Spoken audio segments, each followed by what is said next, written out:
Well, very good evening to all of you. My name is Samarth Swarup. As you can see, I'm a singer, songwriter, composer, and a social media influencer. So, I'm going to be talking about the story of a guy who came from a small town and who's thriving and making his mark in the music industry and breaking barriers. So, for that, I'll have to quickly take you through a mantra that I've been following. This is a mantra that has been working for me, has kept me going. So I'll quickly take you through the mantra. Can we have it on the screen? Okay, so the mantra says, Hak se Patel, rakh ke dhakel. Might sound a little funny to all of you, but let me take you through the meaning of this phrase. So I come from Mumbai. So in Mumbai and some parts of Maharashtra, we call somebody who's trying to act oversmart as Patel. So some use cases of that could be, tu zyada Patel mat ban, or tu zyada Pateli mat mar. So Patel is somebody who's trying to act oversmart. And the second half is rakh ke dhakel. Dhakel is basically pushing something. So this, the second part would mean to take life as it comes with a pinch of smile, with a pinch of humor, and doing your bit of hard work and just keeping at it. So that's about the mantra. So that's about my mantra. And when I got to know that today's TED events topic is going to be Bazinga, so I had a huge smile on my face because Bazinga and my mantra are quite in the same space. They have a similar vibe. Bazinga for me is not just a word, it's basically a mindset. It's a mindset of embracing surprises and challenges that life throws at you. And you take them with a pinch of smile, pinch of humor, and take them as stepping stones and moving ahead in your life and learning out of them and keep growing.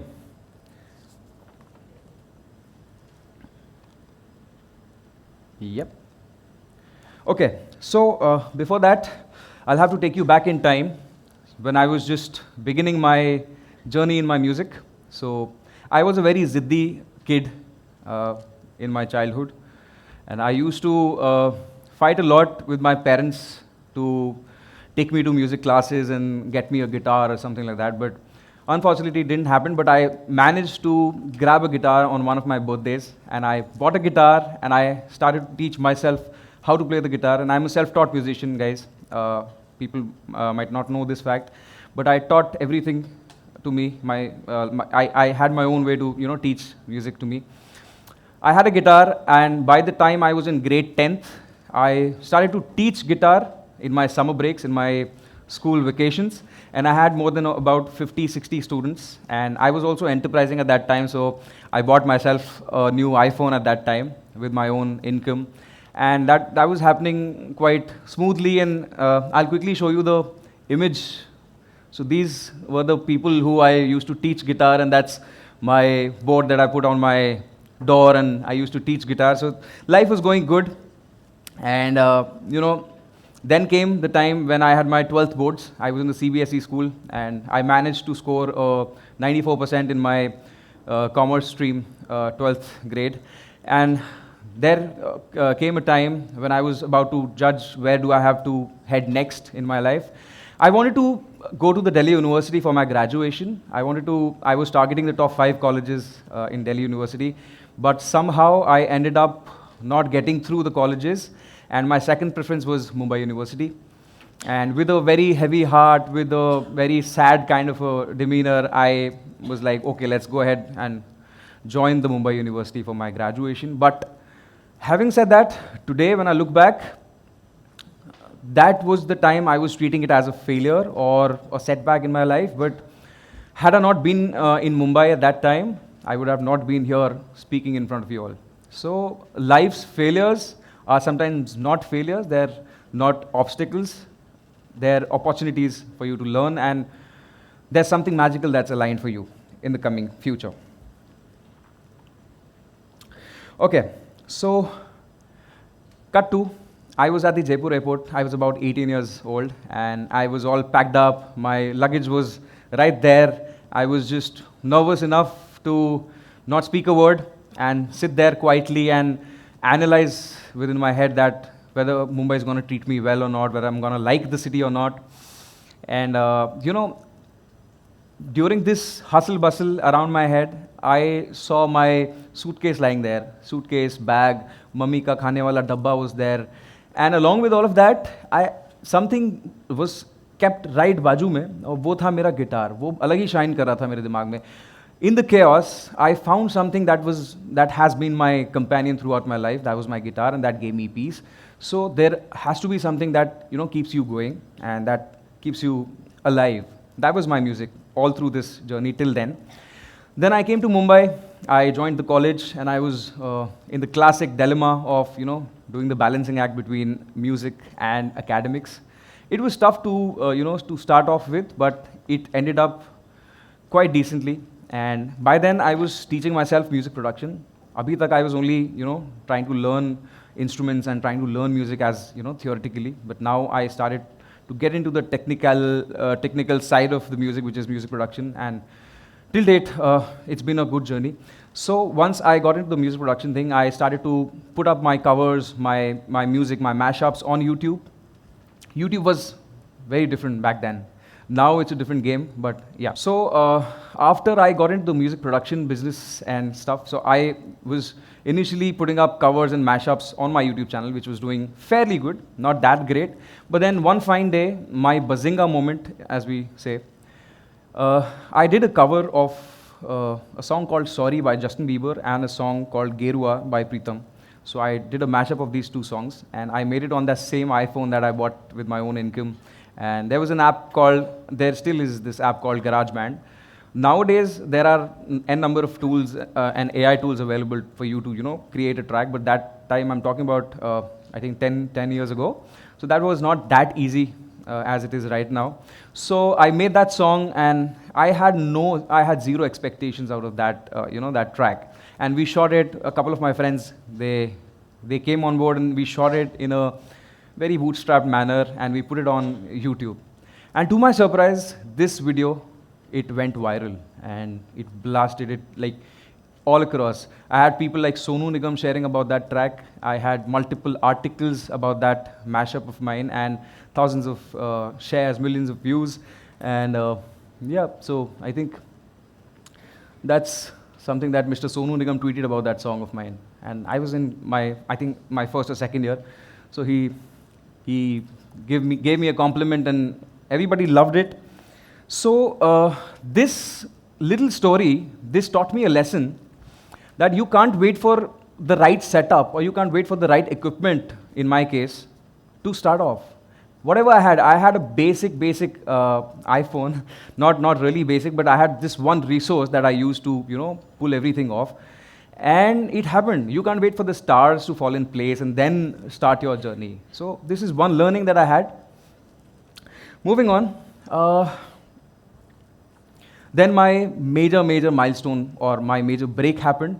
My YouTube was going good. My my covers and everything was getting more recognition. I had a few lakh followers on my Instagram and my YouTube's space. I was getting recognition, and I was then asked to open for a legend who was Arijit Singh. I was inspired by this person. I can't even tell you how much I was inspired by this person, but yeah. So a college final year student, आप लोगों से भी कम उम्र का मैं रहा हूँगा उस समय पे, and I was asked to get on a stage which was massive, sing along major names like Arijit Singh, and cater to an audience of about 15,000 people. So that's the stage where I perform. So when I was asked to perform on that particular stage, I was almost about to cancel it, because I didn't feel that I'm ready, or I'm equipped enough, or even if things are going to go the right way or not. After a lot of jaddo-jahad, as we call it, I went on the stage. I thought that guy who's at the Jaipur airport a few years back would have been really proud for this moment. I got on the stage. I pulled it off. That was me. That was at that time, that was one of the biggest milestones that I could accomplish. And I had my parents sitting in the audience. I had my best friend doing photography for me. And it was a moment. I was very nervous. I was shaking. My legs were shivering, and I was performing, but it ended up well. I did my best. I gave the best shot I could at that moment in time. And the moment I get down off the stage, I suddenly realized I'm no more that student who's juggling between his academics and his music. I'm a guy who's living his dreams.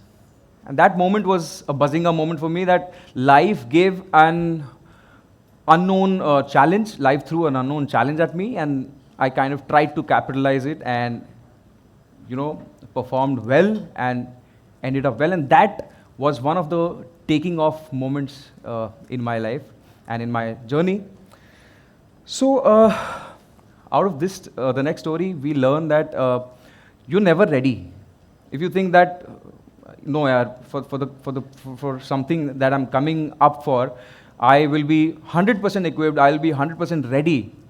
That's a fact. You can't be ready for anything at any point of time. So believe in yourself is what I learned after this, and just show up. Just keep going. So that's it. That's about this story of mine. And